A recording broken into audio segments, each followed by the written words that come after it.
Please subscribe my channel and press the bell icon. Hi friends, welcome to my YouTube channel P wizard coaching centre. पिछले कक्षा में हमने आपको पढ़ाया था 3.3 का पहला, दूसरा, तीसरा और चौथा क्वेश्चन। आज हम लोग पांचवें क्वेश्चन की तरफ रुख करेंगे। √2x प्लस √3y बराबर 0, √3x माइनस √8y बराबर 0, √2x प्लस 3y बराबर 0। समीकरण फर्स्ट है हमारा। समीकरण सेकंड है √3x माइनस √8y बराबर 0। जैसा कि हम जानते हैं कि जो माइनस रहता है उसको प्लस में कर लेने से हमें आसानी होती है, इसलिए समीकरण 2 से √3x माइनस 8y बराबर 0, यानी √3x बराबर 8y, रूट में 8y, ये हमारा बराबर हो जाएगा। उसके बाद x बराबर √8y बटा √3, x बराबर √8y बटा √3। अब हम लोग समीकरण 2 से चले हैं, यानी कि समीकरण 1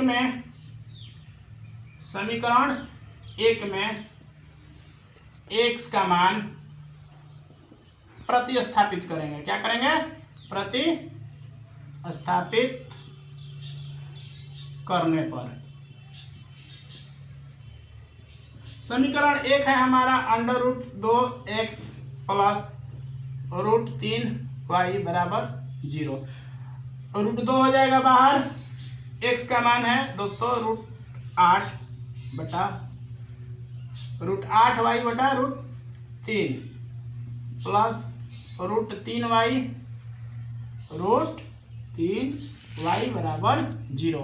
अब ये मल्टीप्लाई होगा तो रूट ही रह जाएगा और 8 का होगा तो 16y बटा 3 प्लस ये भी रूट में है और √3y बराबर 0। अब यहाँ पर 1 है, 1 और √3 का जो एलसीएम होगा वो होगा √3, तो ये हो जाएगा √16y plus by cross multiplication करेंगे हम लोग तो √9y बराबर 0। अब ये इधर जाएगा, गुना होगा 0 से √3 में, तो ये हो जाएगा 0, यानी कि √16y प्लस √9y बराबर 0। ये 16 का वर्गमूल हो गया 4 और 9 का हो गया 3, 4 3 7y बराबर 0, इसलिए y बराबर 0। y का मान समीकरण 3 में रखने पर तो हमारा समीकरण है x बराबर √8y बटा √3। हम लोग जैसे ही y का मान रखेंगे तो 0 में √8 से गुना होगा तो 0, यानी x बराबर 0 बटा √3 यानी कि 0। अतः x का मान 0 और y का मान 0। इस प्रकार हमारा पांचवा क्वेश्चन सॉल्व हुआ। सॉल्व हो गया। अब बढ़ते हैं हम लोग क्वेश्चन नंबर 6 के तरफ। क्वेश्चन नंबर 6 है 3x बटा 2 माइनस 5y बटा 3 बराबर -2। यह है हमारा समीकरण 1। दूसरा समीकरण है x बटा 3 प्लस y बटा 2 बराबर 13 बटा 6। अब हम लोग इसको सॉल्व करते हैं। कोई भी क्वेश्चन हमारा मूल समीकरण में नहीं है, तो सबसे पहले हम दोनों समीकरण को मूल समीकरण के रूप में लाएंगे। तो 3x बटा 2 माइनस 5y बटा 3 बराबर -2। तो 3 2 का लघुत्तम हो गया 6 में 2 से भाग जाएगा 3 बार में, 3 से 3 में गुना होगा 9x, 3 में 6 से भाग जाएगा 2 बार में, 5 में 2 से गुना होगा 10, कितना आएगा 10y बराबर -2। अब बाई क्रॉस मल्टीप्लिकेशन करेंगे तो 9x माइनस 10y बराबर 6 दूनी का -12। यह हो गया हमारा समीकरण 1। अब समीकरण 2 को भी हम लोग इसी प्रकार हल करेंगे तो x बटा 3 प्लस y बटा 2 बराबर 13 बटा 6। अब क्या होगा, फिर दोनों का एलसीएम हम लोग निकालेंगे तो 3 दूनी का 6 हो गया, 2 बार में गया यानी 2x, 3 बार में गया यानी 3y, और ये हमारा हो गया 13 बटा 6। अब ये 6 से 6 कट जाएगा, क्योंकि लेफ्ट हैंड साइड और राइट हैंड साइड में अगर बराबर बराबर डिजिट रहता है तो हम उसको काट देते हैं। समीकरण 2 हो गया हमारा 2x प्लस 3y बराबर 13। ये हो गया हमारा समीकरण 2। अब पुनः हम लोग चलेंगे समीकरण 1 से। क्या लिखेंगे यहाँ पे? समीकरण 1 से। तो समीकरण 1 से जब हम लोग बनाएंगे तो समीकरण 1 है हमारा 9x माइनस 10y बराबर माइनस 12। ये माइनस 12 है, इधर आएगा तो प्लस 12, या माइनस 10 है, इधर आएगा तो प्लस 10। तो 9x प्लस 12 बराबर 10y। तो y बराबर हमारा हो जाएगा 9x प्लस 12 बटा 10। ये हो गया हमारा समीकरण 3। समीकरण 3। अब y का मान चूंकि हम लोग 1 से चले हैं तो 1 में तो रखेंगे नहीं, यानी कि y का मान हमारा जाएगा समीकरण 2 में। तो y का मान समीकरण 2 में रखने पर, 2 में रखने पर, तो समीकरण 2 है हम लोग का 2x प्लस 3y बराबर 13। y का मान रखना है तो 2x का 2x ही लिख देंगे, 3 को कर लेंगे बाहर। y का मान हो गया हमारा 9x प्लस 12 बटा 10 बराबर 13। अब इसमें यह मल्टीप्लिकेशन होगा तो 2x 9 तिया 27 प्लस बरतियाई 36 बटा 10। अब इसके बटा में कुछ नहीं है तो बटा में 1 होता है, हम लोग जानते हैं। 1 और 10 का लघुत्तम हो गया 10। 1 और 10 का लघुत्तम 10। 1 से 10 में भाग जाएगा 10 बार में, यानी 10 दूनी 20x प्लस 27x प्लस 36 बटा बराबर में 13। अब इसके बटा में भी कुछ नहीं है तो 1 होगा, तिरछा तिरछी गुना होगा तो ये हम लोग जोड़ लेते हैं। 20 और 27 यानी कि 47x प्लस 36, और इधर जब गुना होगा तो 13 दहा 30 से। अब आते हैं हम लोग तो ये इधर आएगा तो 47x बराबर 130 माइनस 36। अब हम लोग 130 में से 36 को घटाएंगे तो 47x बराबर 94 आएगा। कितना आएगा? 94, यानी कि x बराबर 94 बटा 47, जो कि कट के हमारा आ जाएगा आंसर 2। अब x बराबर 2 समीकरण 3 में रखने पर, 3 में रखने पर तो हमारा समीकरण जो 3 है वो है,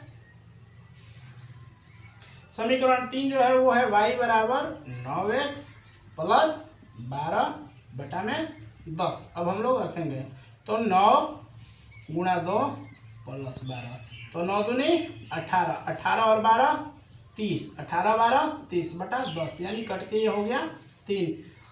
तो y बराबर 3 और x बराबर हमारा आंसर आया 2। इस प्रकार 3.1 का 6 क्वेश्चन का हमने बारी बारी से सॉल्व किया और सबका आंसर हमारा परिपूर्ण आया। इस तरह से हमारा 3.1 का पहला क्वेश्चन खत्म। अब हम लोग बढ़ेंगे अगले क्वेश्चन की तरफ।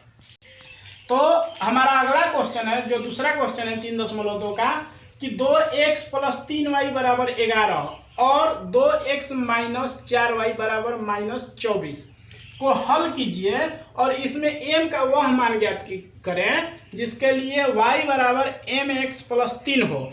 तो हमको सबसे पहले इस समीकरण को सॉल्व करना है। इस समीकरण को जो हमारा दिया है 2x प्लस 3y बराबर 11, ये है हमारा पहला समीकरण। दूसरा समीकरण है 2x माइनस 4y बराबर माइनस 24।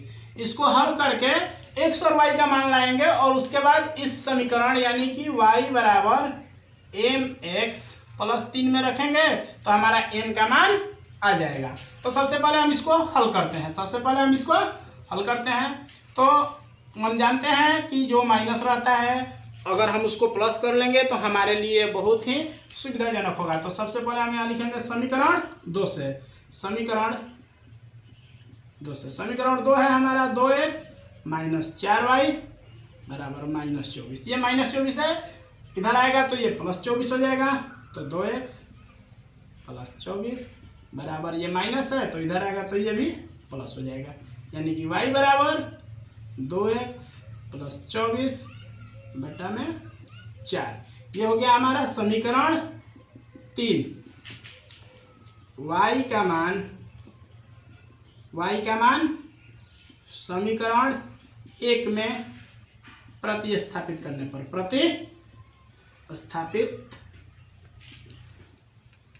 पर तो हमारा समीकरण 1 जो है वो है 2x प्लस 3y बराबर 11। तो 2x जो है तो 2 हमारा हो जाएगा 2x का 2x ही, और यहाँ 3 को हम लोग बाहर निकालेंगे और यहाँ y का मान हम लोग भर दिए। y का मान भरने के बाद अब हम इसको हल करेंगे तो ये पहले मल्टीप्लाई होगा, तो मल्टीप्लाई होगा तो 3 दूनी का 6 और 24 दूनी 48, 24 72 बटा 4। अब इसके बटा में 1 है तो 1 और 4 का लघुत्तम जो हुआ वो हो गया हमारा 4, तो 4 दूनी का 8x प्लस 6x प्लस 72। अब हम इसको पुनः इधर देखते हैं तो इसके बटा में भी 1 है तो 1 से मल्टीप्लाई होगा तो 8x प्लस 6x प्लस 24 था, तो यहाँ हो जाएगा 72 क्योंकि 3 से मल्टीप्लाई हुआ है। अब यहाँ हो जाएगा हमारा 4 से 11 का 44।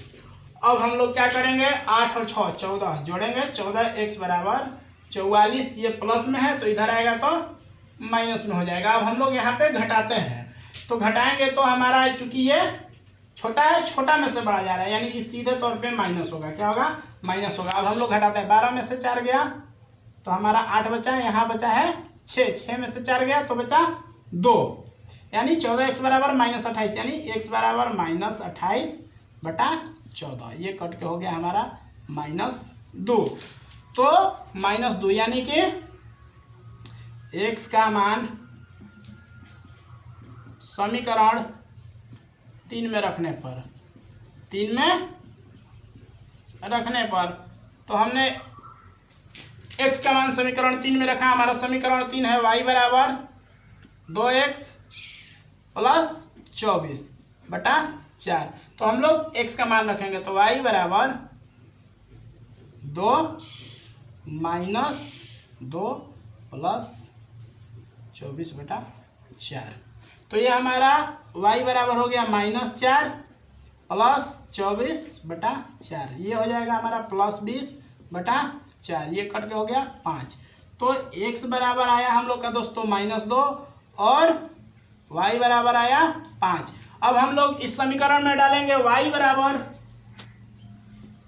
mx प्लस 3 में, तो y का वैल्यू है हमारा 5 प्लस बराबर m, x का वैल्यू है -2 प्लस 3। अब प्लस 3 है इधर जाएगा तो 5 माइनस 3 बराबर -2m। अब ये हो गया 2 बराबर -2m, यानी कि m बराबर हमारा आ गया दोस्तों 2 बटा -2, यानी कि m बराबर हमारा जो आंसर आया वो आया -1। इस प्रकार हमने 3.3 के क्वेश्चन नंबर 2 का हल ज्ञात किया, जिसमें x बराबर -2 और y बराबर 5 आया। जैसे ही हमने x और y का मान समीकरण y बराबर mx प्लस 3 में रखा, वैसे हमारा m का वैल्यू आ गया 1। इस प्रकार हमारे 3.3 का क्वेश्चन नंबर 2 भी समाप्त हुआ।